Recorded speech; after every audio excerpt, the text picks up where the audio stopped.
Hello the students, कैसे हैं आप सब लोग। मैं मोइन पठान एक बार फिर से आप सब लोगों के सामने और आज बहुत ही यूनिक आप लोगों के लिए वीडियो लेकर आया हूं, है ना। जैसे कि आप लोगों को थंबनेल पे दिख रहा होगा, how to study between exam days, है ना। सबसे मुश्किल चीज है सर ये कि एग्जाम डेज के बीच में किस तरीके से पढ़ाई करें, है ना। आज आप लोगों को इसका सॉल्यूशन मिलने वाला है। बहुत ही इजी टिप्स बताइए मैंने आप लोगों को, किस तरीके से आप लोग पढ़ाई कर सकते हो, किस तरीके से आप लोग टाइम को मैनेज कर सकते हो, किस तरीके से आप लोगों को पढ़ाई करनी है एग्जाम डेज में, है ना। अब जैसे कि आप लोगों का हिंदी का और इंग्लिश का एग्जाम हो चुका है तो लैंग्वेज अपना निपट गया, लेकिन बच्चों को मुश्किल कहाँ पर आती है, डोमेन्स में। ठीक है, आप लोग किसी भी स्ट्रीम से हो, लेकिन डोमेन सब्जेक्ट, चाहे आप लोग साइंस स्ट्रीम से हो तो फिजिक्स केमिस्ट्री मैथ्स बायो, ये आपको तंग करेगा।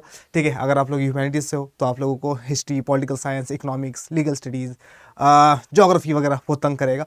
और अगर आप लोग कॉमर्स से हो तो अकाउंट्स बहुत तंग करेगा आपको, बिजनेस इतना नहीं करता है, और उसके साथ साथ क्या, इकोनॉमिक्स आपको तंग करेगा। ठीक है, लेकिन कैसे हम लोग अपना टाइम मैनेज कर सकते हैं, किस तरीके से हम लोग क्या कर सकते हैं, स्टडी कर सकते हैं इस एग्जाम के टाइम पीरियड में, इन गैप डेज में, है ना। एक दिन पहले एग्जाम के क्या करना है, 2 दिन पहले क्या करना है, वो सारी की सारी चीज़ें बताने वाला हूँ।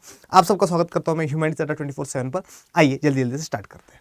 तो देखिए क्या बता रहा है, सबसे पहली चीज़, how to study between exam days, है ना। तो आप लोगों की कुछ हालत इस तरीके से हो गई होगी अब, है ना। देखो क्या बता रहा है, करे तो करे क्या, बोले तो बोले क्या, वाह मोदी जी वाह टाइप्स, है ना।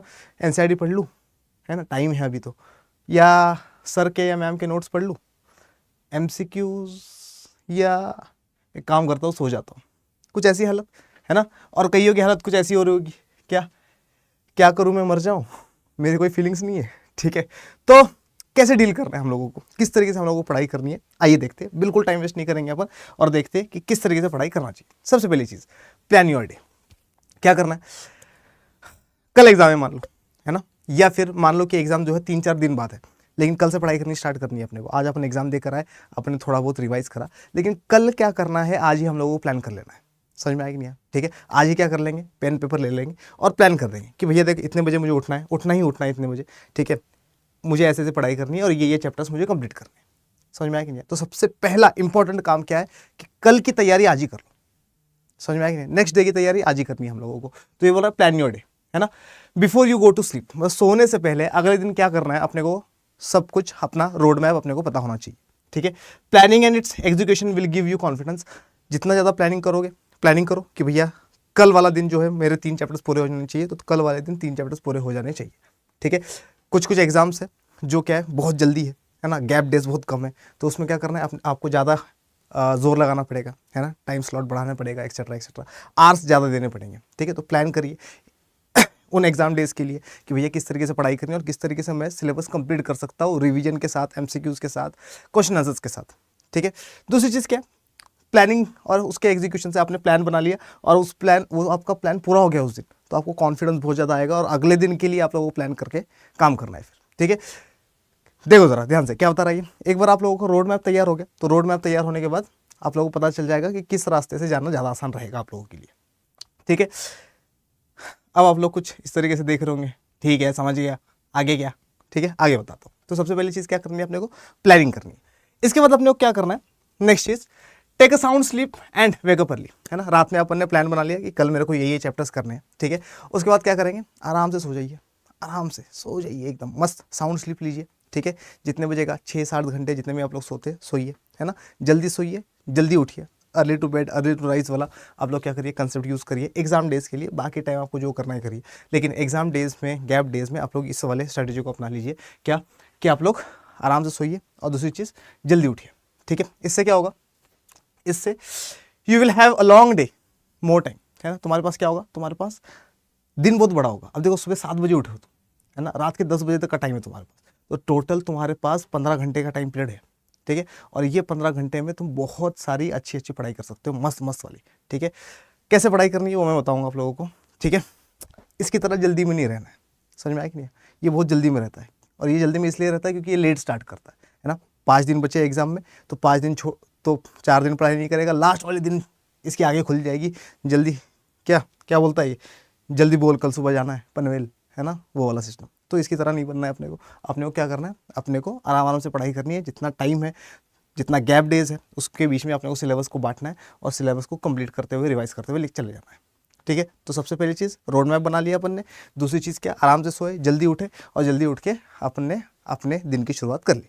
ठीक है, आगे क्या करना है अपने को, आगे देखिए क्या बता रहा है, स्टडी इन स्लॉट्स, बहुत इंपॉर्टेंट है ना। और सबसे बड़ी गलती बच्चे यही करते हैं, एक चैप्टर के ऊपर पूरा दिन लगा देंगे, है ना। चैप्टर कितने, 15 दिन, कितने पढ़ाई करेंगे, 3, ठीक है। तो 3 दिन में 3 ही चैप्टर पूरे होंगे, तुम्हारे 15 चैप्टर्स कैसे होंगे, समझ में आया कि नहीं। तो सबसे पहले सबसे इंपॉर्टेंट चीज़ क्या, स्लॉट्स में पढ़ो। सर स्लॉट्स में कैसे पढ़े, देखो मैं आप लोगों के लिए रोड मैप लाया हूँ। आपको पता है कि आपका कौन सा सब्जेक्ट है ना, कोई भी एक सब्जेक्ट है आप लोगों का, वो सब्जेक्ट आपने लिख दिया, है ना। मान लो साइंस वालों का फिजिक्स का सब्जेक्ट है, या आर्ट्स वालों का मान लो सब्जेक्ट है पॉलिटिकल साइंस का, या कॉमर्स वालों का अकाउंट्स का सब्जेक्ट है, ठीक है। अपने को पता है कि अपने को कौन से चैप्टर्स आते हैं, chapters that are easy, chapters that are hard, ठीक है। तो जो हार्ड चैप्टर्स है उनको लिख लो, जो इजी चैप्टर्स है उनको लिख लो, और एक स्लॉट बनाना है हम लोगों को रिवीजन का। मतलब हमारा जो दिन है, तो उस दिन में अगर हम लोगों ने लमसम मान लिया कि सर आज तो 9 घंटे पढ़ना है मुझे, तो अगर 9 घंटे पढ़ना है तो 9 घंटे में से इजी चैप्टर को आप 2-3 घंटे दे दीजिए। जो मुश्किल चैप्टर है, अब देखो पहले इजी चैप्टर करना, क्यों, इजी चैप्टर करने से कॉन्फिडेंस आएगा, है ना। कॉन्फिडेंस का ही खेल है।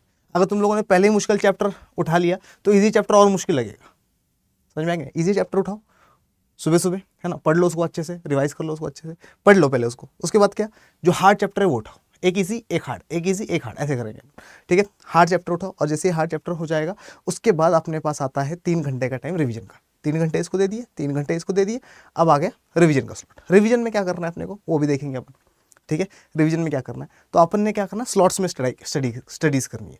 3 घंटे का टाइम, 3 घंटे का टाइम, 3 घंटे का टाइम, ठीक है। इसके बाद भी जान बचती है तो रिवीजन, समझ में आ गया। चलो आगे आते, आगे क्या बता रहा है ये, आगे बता रहा है रिवीजन स्लॉट। अब रिवीजन स्लॉट को मैंने किस तरीके से डिवाइड किया, आप लोग भी इसको डिवाइड कर सकते हो। रिवाइज, आपने चैप्टर 2 चैप्टर पढ़ लिए मान लो एक दिन, मान लो तुम्हारे पास 15 दिन का गैप है ना, मान के चलते, या फिर तुम्हारे पास क्या है, सिर्फ 7-8 दिन का गैप है। तो अगर 7-8 दिन का गैप है तो आप लोगों के पास दिन के 2 चैप्टर्स, है कि 2 या 3 चैप्टर्स, ठीक है। तो जो हम लोगों ने पहले 2 स्लॉट्स में पढ़ा है, 2 चैप्टर पढ़ लिया ना अपन ने, पहले स्लॉट में पढ़ लिया अपन ने इजी चैप्टर, दूसरा स्लॉट में पढ़ लिया अपन ने मुश्किल चैप्टर। अब उसको रिवाइज करना है। रिवाइज का मतलब क्या, इंपॉर्टेंट पॉइंट्स बना रखे हैं अपने, अपने को पता है क्या क्या इंपॉर्टेंट है, रिवीजन कर ली, 1 घंटा दे दिया रिवीजन को पढ़ने। फिर क्या हो गया, आधे घंटे के लिए अपन ने उठा लिया एमसीक्यूज उसके, उस चैप्टर के जो इंपॉर्टेंट एमसीक्यूज लगते हैं हम लोगों को। एनसीईआरटी हम लोगों ने पढ़ लिया, एनसीईआरटी में हम लोगों ने पहले ही मार्क कर रखा है कि कौन से लाइन से एमसीक्यूज बन सकते हैं, ठीक है। उसके बाद क्या करेंगे अपन, राइटिंग प्रैक्टिस करेंगे, इंपॉर्टेंट क्वेश्चंस निकालेंगे, ठीक है। इंपॉर्टेंट क्वेश्चंस निकालेंगे। अब ये इंपॉर्टेंट क्वेश्चंस निकालने का काम कब करना है अपने को, जब अपन स्लॉट 1 और स्लॉट 2 में पढ़ाई कर रहे थे, ठीक है। इंपॉर्टेंट क्वेश्चंस निकालो और उन इंपॉर्टेंट क्वेश्चंस की प्रैक्टिस करो, है ना। पीवाईक्यूज आप लोगों के पास होंगे, ठीक है। तो पीवाईक्यूज या फिर आप लोगों के टीचर्स वगैरह प्रोवाइड कर देंगे, या ह्यूमैनिटीज अड्डा तो प्रोवाइड करता ही है आप लोगों को, ठीक है। तो पीवाईक्यूज निकालो, पीवाईक्यूज में जो बार बार क्वेश्चन आए वो रिपीट होने के चांसेस है ना। पिछले 10 साल के पीवाईक्यूज तो बहुत सारे क्वेश्चन रिपीट होंगे, तो उस चैप्टर के जो क्वेश्चन है उसको लिखने की प्रैक्टिस करता हूँ, ठीक है। तो राइटिंग प्रैक्टिस बहुत इंपॉर्टेंट है, क्योंकि एग्जाम में जाकर आप लोगों को लिखना ही तो है। वहाँ कोई नहीं पूछेगा कितना रिवाइज करके आया, वो पूछेगा भैया ये बता लिखा कितना है, समझ में आया कि नहीं है, ठीक है। तो आपने को क्या करना है, अपने को राइटिंग प्रैक्टिस करनी है, और राइटिंग प्रैक्टिस पे अपन 1-1.5 घंटा लगाएंगे, ठीक है। लेकिन राइटिंग प्रैक्टिस अपन कब करेंगे, जब अपन रिवाइज कर लेंगे सब कुछ। पहले लिखने बैठ जाओगे तो कुछ नहीं आएगा, ठीक है। इसलिए मैंने क्या बोला, पहले पढ़ो, चीज़ें याद करो, दूसरा चैप्टर उठाओ, पढ़ो, चीज़ें याद करो, लास्ट में रिवीजन, एमसीक्यूज, उसके बाद राइटिंग प्रैक्टिस, ठीक है। एक दिन में जो 2 चैप्टर अपने खत्म, समझ में आ गया, ठीक है। 3, अगर आप लोगों के पास टाइम बहुत कम है सर, 3 दिन बाद ही पेपर है, फिर आप लोगों को चैप्टर्स बढ़ाने पड़ेंगे, है ना। फिर आप लोगों को वर्किंग आवर्स अपने बढ़ाने पड़ेंगे, और उस हिसाब से अपन करेंगे, डन है। चलो तो क्या बोल रहा है, कीप काम एंड रिवाइज, है ना। कीप काम, शांत बने रहो, आराम से बने रहो, लड़ाई झगड़ा मत करो किसी से। जितना ज़्यादा काम रहोगे, जितना ज़्यादा आराम से रहोगे, जितना ज़्यादा पीस ऑफ माइंड के साथ रहोगे, उतना ज़्यादा रिवीजन आप लोगों की मस्त होने वाली, बेस्ट होने वाली है, ठीक है। आगे आते, आगे देखिए क्या बता रहा है ये, टेक रेगुलर ब्रेक्स। अब ऐसा नहीं करना है कि पूरा टाइम तुम लोग पढ़ ही रहे हो, ठीक है, फट जाएगा दिमाग, समझ में आया कि नहीं। रेगुलर ब्रेक्स लो, ठीक है। स्लॉट 1 हुआ, स्लॉट 1 के बाद आधे घंटे का 1 घंटे का ब्रेक लो, खाना खाओ, उसमें पानी पियो, हाइड्रेटेड रहो, समझ में आया कि नहीं। और क्या, बाहर से घुमाओ 4-5 मिनट, 10 मिनट, 15 मिनट, ठीक है। ज़्यादा बाहर जाके ही हू नहीं करना, क्योंकि एग्जाम के पढ़ाई करने से ज़्यादा इंपॉर्टेंट एग्जाम के माहौल में रहना है, समझ में आया कि 24 घंटे आपको एग्जाम के माहौल में रहना है, जब तक आप लोगों के बोर्ड्स के एग्जाम खत्म नहीं होते, ठीक है। लेकिन बाहर जाइए, थोड़ी फ्रेश हवा लेकर आइए, है ना, घूम के आइए, मज़े करिए थोड़ा सा, ठीक है। क्योंकि हमारी हेल्थ इंपॉर्टेंट है ना। अगर हम लोग हेल्दी नहीं रहेंगे तो अपन बीमार होएंगे, और अपन अफोर्ड नहीं कर सकते बीमार होना, क्योंकि बीमार होने का मतलब it will kill your time, ठीक है, तुम्हारा टाइम वेस्ट करेगा, जहाँ पे तुम 10 घंटे पढ़ सकते थे वहाँ पे तुम 2 या 3 घंटे पढ़ पाओगे। तो हेल्दी रहना बहुत इंपॉर्टेंट है। समझ में आया कि नहीं है? वरना हालत कुछ ऐसी हो जाएगी, ठीक है। अगर हालत ऐसी हो गई, ठीक है, फिर ज़िंदगी भर बहाने मारते रहोगे कि यार बोर्ड के एग्ज़ाम के टाइम पीरियड में तो मेरी हालत ठीक नहीं थी, मैं बीमार पड़ गया था इसलिए नंबर कम आए। समझ में आया कि नहीं है? ठीक है। और 50% के नीचे आ गए तो कोई सेंट्रल यूनिवर्सिटी एडमिशन भी नहीं दे रही तुम्हें फिर। समझ में आया कि नहीं है? तो ये भी याद रखना। तो ऐसी हालत हम लोगों को नहीं करनी है। इसके बाद हम लोग क्या करेंगे, इसके बाद देखिए ज़रा क्या बता रहा है ये, 3 डेज बिफोर एग्जाम। अब मान लो कि एग्जाम 15 दिन आप लोगों के पास थे, जैसे फॉर एग्जांपल 22 तारीख को आप लोगों का इंग्लिश का पेपर है और उसके बाद अगले 22 को आपका पॉलिटिकल साइंस का पेपर है। बीच में ज्योग्राफी है, ज्योग्राफी 29 तारीख को है, लेकिन बीच में क्या है, आपके पास 20 एक दिन है ना। आप लोगों ने 15 दिन पूरे सारे के सारे चैप्टर्स कर लिए और अब आप लोगों के पास क्या है, 2-3-4 दिन बचे हुए हैं। तब क्या करना है, अब इन 2-3-4 दिनों में क्या करना है, स्ट्रैटेजी देखो, बहुत important. Start solving mock paper उठा लो, क्वेश्चन पेपर डायरेक्ट, है ना। 10 बजे पेपर होता है तुम्हारा, 10 से 1 या 10:30 से 1:30 बजे तक का पेपर होता है। मॉक्स लेके बैठ जाओ और मॉक्स लेके बैठ के क्या, क्वेश्चन पेपर लो और आंसर राइटिंग शुरू कर दो, ठीक है। क्वेश्चन का आंसर लिखना शुरू करो। समझ में आया? 3 घंटे बैठो और आंसर लिखना स्टार्ट करो। इससे क्या होगा, इससे आप लोगों की जो राइटिंग प्रैक्टिस है उसका टेस्ट हो रहा है। ये एग्जाम से 3 दिन पहले, एग्जाम से 2 दिन पहले आप लोग लिख कर देख रहे हो कि भैया मैं लिख पा रहा हूँ नहीं लिख पा रहा हूँ, है ना। कहाँ पर मेरी मिस्टेक्स हो रही लिखने में, ठीक है। कौन सा पॉइंट में लिखूँ तो ज़्यादा बेहतर है, कौन सा पॉइंट में भूल रहा हूँ, है ना। जब करोगे तो पता चलेगा ना। तो सबसे इंपॉर्टेंट चीज़ क्या, मॉक सॉल्व करने स्टार्ट कर दो, ठीक है। अब मॉक्स में एमसीक्यूज भी आ गए, क्वेश्चन आंसर्स भी आ गए, 2 मार्क्स वाले क्वेश्चन भी आ गए, 4 वाले भी आ गए, 6 वाले भी आ गए। जिस पेपर में 8 नंबर के आते तो 8 नंबर वाले भी आ गए, ठीक है। प्लस रिवीजन, कुछ नहीं करना, revision मॉक्स, revision मॉक्स, revision मॉक्स, revision is the key, ठीक है। यही चाबी है।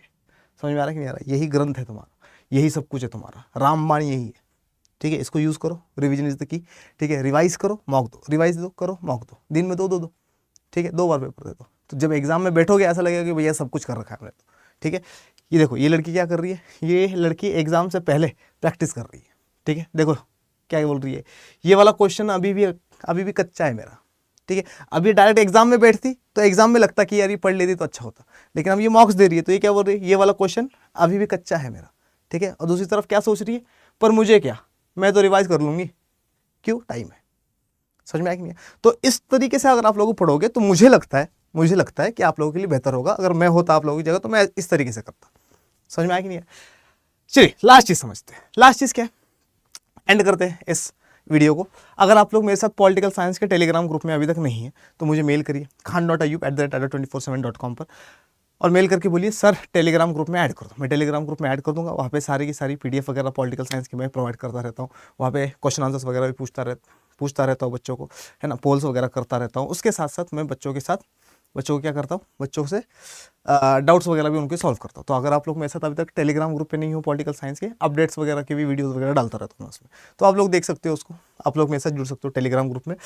अगर आप लोगों ने अभी तक CUT की तैयारी, बोर्ड्स की तैयारी, दोनों की तैयारी अभी तक शुरू नहीं करी है, अभी तक आप लोगों को लग रहा है कि सर पता नहीं कैसे करेंगे, क्या करेंगे, ठीक है। CUT खास करके, क्योंकि CUT का एग्जाम और उससे पहले जामिया वगैरह के एग्जाम भी है, ठीक है। तो यूनिवर्सिटीज़ के एग्जाम के लिए भी तैयार रहना अपने को, ठीक है। बोर्ड्स के खत्म होने के साथ ये चोचले शुरू हो जाएंगे। समझ में आएगी नहीं? तो अगर आप लोगों ने अभी तक CUT की तैयारी नहीं करी, अगर आप लोगों का ड्रीम है कि किसी अपने ड्रीम कॉलेज में पहुंचने का, ठीक है, तो उसके लिए आप लोग क्या कर सकते हो, हमारे साथ जुड़ सकते हो महापैक में। महापैक में जुड़ने के लिए अपने को एक कोड का इस्तेमाल करना है जो कि है Y742 कोड का इस्तेमाल करते हैं आप लोगों को 17% से लेकर 20% तक का बहुत भारी डिस्काउंट मिलने वाला है, ठीक है। कोड क्या, Y742, इसको इस्तेमाल करना है। सर Y742 कोड का इस्तेमाल तो समझ में आ गया, लेकिन महापैक में कराया क्या जा रहा है। अगर आप लोग ह्यूमैनिटीज़ के स्टूडेंट्स हैं तो आप लोगों को English, Hindi, history, geography, political science, economics, legal studies, current affairs, strategy के, क्वांट्स, रीजनिंग जैसे सारे सब्जेक्ट्स करवाए जा रहे हैं जो कि आप लोगों का CUT के एग्जाम में चाहिए होते हैं। मतलब क्या, डोमेन सब्जेक्ट्स, आप लोगों का डोमेन के साथ साथ लैंग्वेज और GT सब कुछ करवाया जा रहा है। सर साइंस वालों के लिए PCM, PCB और बाकी लैंग्वेज और GT करवाया जा रहा है। सर कॉमर्स वालों के लिए इकोनॉमिक्स, BST और क्या, accounts plus GT plus English and Hindi etcetera etcetera. तो सारे की सारी कॉम्प्रिहेंसिव पढ़ाई इसमें करवाई जा रही है। सर कैसे जुड़ सकते हैं इसमें, तो इसमें जुड़ने के लिए आपने कुछ नहीं करना, आपने को जाना है सीधा अड्डा 24/7 की वेबसाइट पर। यहाँ जाइए, यहाँ जाके लिखिए अड्डा 24/7। जैसे अड्डा 24/7 लिखोगे वेबसाइट पे जाएंगे। जैसे वेबसाइट पे जाएंगे आपने को ऑल कोर्सेज का ऑप्शन दिखाई देगा, इस पर क्लिक करेंगे। UG and PG entrance exam का ऑप्शन दिखाएगा, इस पर क्लिक करेंगे। CUT UG पे का ऑप्शन दिखेगा, इस पर क्लिक करेंगे। सर इसमें क्या करें, तो यहाँ पर अपने को CUT science, CUT commerce, CUT arts दिख रहा है। ठीक है, मान लो आप लोग साइंस के स्टूडेंट हो तो इस पर क्लिक करिए, कॉमर्स के हो तो उस पर क्लिक करिए, और CUT आर्ट्स के हो तो इस पर क्लिक करिए। जैसे ही मैंने क्लिक करा तो मुझे यहाँ पर दिखाई दे रहा है क्या, CUT महापैक। ठीक है, ह्यूमैनिटीज आर्ट्स की, और ये टॉपर्स चॉइस फॉर CUT है। बोर्ड्स में भी काम आएगा, CUT के एग्जाम तक चलने वाला बैच है, बहुत बढ़िया बैच है। ठीक है, और इसी बैच से सारे टॉपर्स ऑलमोस्ट निकलते हैं, है ना। हम लोगों ने 2022 में, 2023 में यही वो बैच है जिससे क्या 100% टाइलर्स निकले। तो आप लोग भी इसमें जुड़ सकते हो। इस पर क्लिक करिए, सर कितने रुपए का बैच है। तो ये बैच जो है आप लोगों का ऑलमोस्ट कितने रुपए का है, 7,299 रुपये का। ठीक है, 11 सब्जेक्ट्स 7,299। सर एक बात बताइए, सस्ता नहीं हो सकता? कोड दिया ना मैंने आप लोगों को, बाय नाउ भी जाइए और लगाइए मोइन सर का कोड। क्या कोड है? Y742। क्या लगाया मैंने लगाया Y742। Y742 लगाते ही मैं क्या कर दूंगा, इसको अप्लाई कर दूंगा। जैसे अप्लाई करूंगा 1,240 रुपये बच जाएंगे। ये वाला बैच आप लोगों को 6,058 रुपये में मिलने वाला है। ठीक है, सारे बैचेस का एक्सेस मिलता है, मॉक टेस्ट मिलते हैं, ई बुक्स मिलती है, टेस्ट सीरीज मिलती है, बहुत कुछ, बहुत फायदेमंद है। ठीक है, CUT के एग्जाम तक चलने वाला बैच, बहुत बढ़िया बैच। अभी ले लो, सही टाइम पीरियड है इसको लेने का। ठीक है, चलिए, पॉलिटिकल साइंस के ग्रुप में नहीं है तो क्या करोगे आप लोग मुझे मेल करोगे। जिसको भी बैच लेना है वो भी मुझे मेल कर सकता है और मुझे पूछ सकता है कि सर बैच के क्या क्या फायदे, तो मैं आप लोगों को बता दूंगा, अपन कनेक्ट कर लेंगे। आशा करता हूँ आज वाली क्लास आप लोगों को बहुत बहुत बहुत बहुत बहुत ज़्यादा पसंद आई होगी। पसंद आई है तो इसको लाइक करिए, शेयर करिए, कमेंट में बताइए आप लोगों को क्या क्या प्रॉब्लम्स आ रही है। आप लोगों को कोई वीडियो चाहिए तो बताइए। मिलते हैं अपन अगली वीडियो में, तब तक के लिए मोइन पठान आप सबसे कहता है जय हिंद।